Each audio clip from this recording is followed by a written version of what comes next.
महोदय, आपको नहीं बोलने दे रहे। अध्यक्ष महोदय, अखिलेश जी, आपको नहीं बोलने दे रहे। ये मुद्दा कांग्रेस, समाजवादी पार्टी, बीजेपी का नहीं है।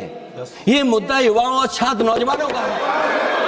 अखिलेश जी महोदय, अध्यक्ष महोदय, ये अध्यक्ष महोदय, ये अध्यक्ष महोदय, आपको नहीं बोलने दे रहे। अध्यक्ष महोदय, अखिलेश जी, आपको नहीं बोलने दे रहे। ये मुद्दा कांग्रेस, समाजवादी पार्टी, बीजेपी का नहीं है।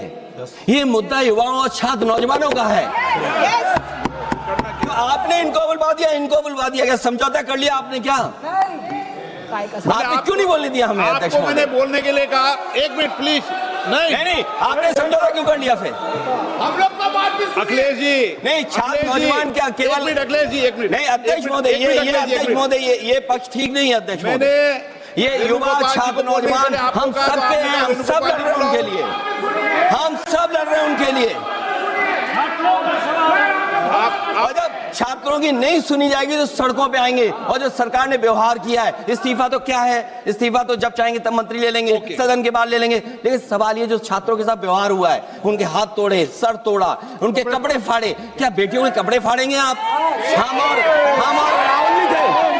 अध्यक्ष महोदय, हम मजबूरी में गए हैं प्रधानमंत्री के आवास पर।